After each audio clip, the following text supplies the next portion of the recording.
At the 2024 Game Awards, a very special project was unveiled, a sequel that took almost 20 years to develop. I'm talking about the game that was called The Zelda of Capcom in the world of interactive pixel art, due to its creators' declared fandom of Link's adventures on the Nintendo consoles.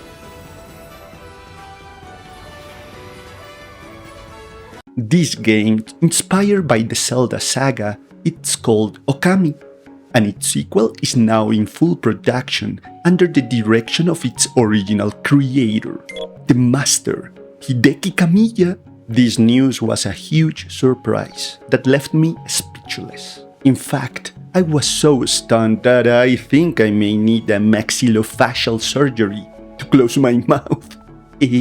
I played the original Kami back in the day, but unfortunately I never finished it. OKAMI surprised me with its graphics and unconventional gameplay mechanics.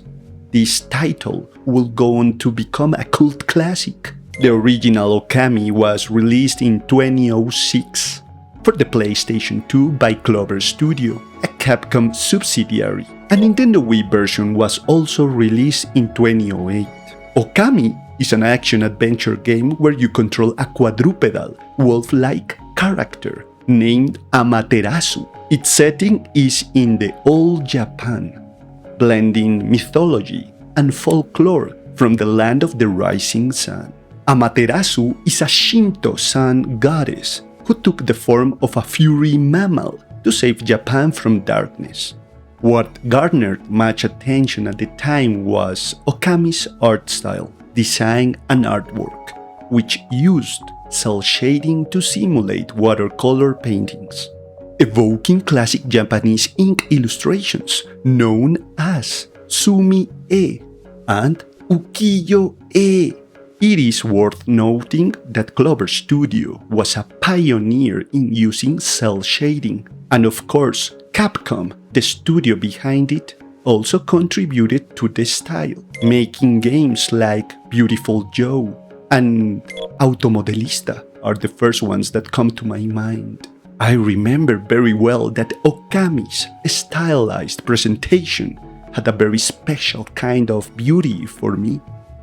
It was like controlling drawings on a screen, but that wasn't the only thing that amazed me when I was playing OKAMI. The game used the PlayStation 2 controller's joysticks as paintbrushes to draw on canvases, and these drawings interacted with the game in different ways, like attacking enemies and solving puzzles. This is what made OKAMI special at the time, and I believe it still is a gameplay mechanic that broke with the convention to offer originality and innovation to the player. Sadly, the game was released at the very end of the PlayStation's 2 lifespan, and very close to the launch of the PlayStation 3. Its sales were so low that the Clover Studio had to close, and Hideki Kamiya left Capcom. That and other factors were the reason for the long hiatus in creating a sequel. It is a bit strange to me that after OKAMI became a cult classic, even considered by many to be one of the best video games ever made, Capcom didn't decide to make a proper sequel. However, I understand Capcom's hesitation due to the lack of widespread recognition of the OKAMI name, the age of the first game, and I'm quite sure that Kamiya's absence was a substantial reason for not greenlighting the project. Speaking about Hideki Kamiya, the illustrious Japanese game designer whose track record in the gaming world is unbelievable.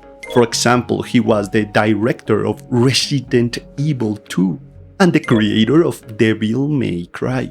He left Capcom and he co-founded a new studio called Platinum Games, where he created another classic, Bayonetta. Kamiya worked at Platinum Games for 17 years, and in 2023, brought his time at that studio to an end.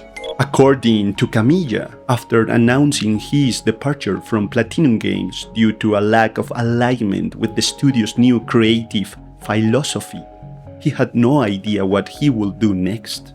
Kamiya only decided on his future when a colleague at Platinum Games proposed creating a new studio together, specifically focused on video game creativity. This idea appealed to Kamiya, and together with Kento Koyama and former Platinum employees, he launched the new studio.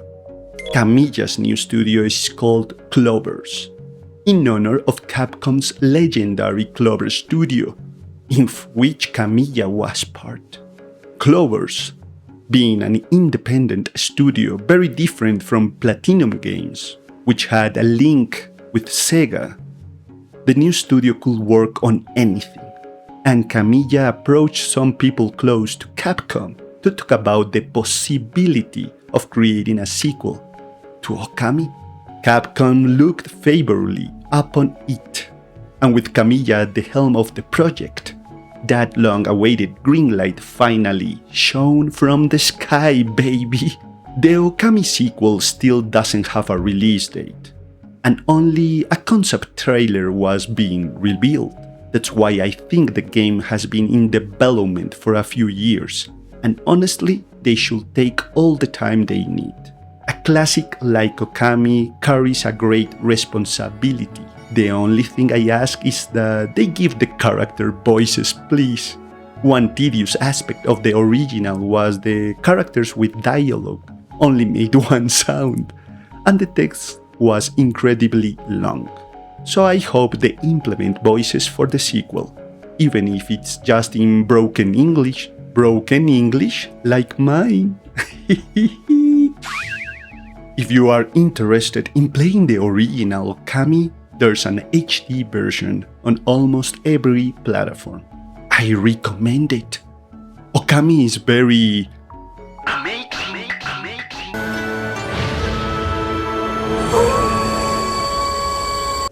Okie dokie. Thank you for your time, and I wish you the best in life. See you next time.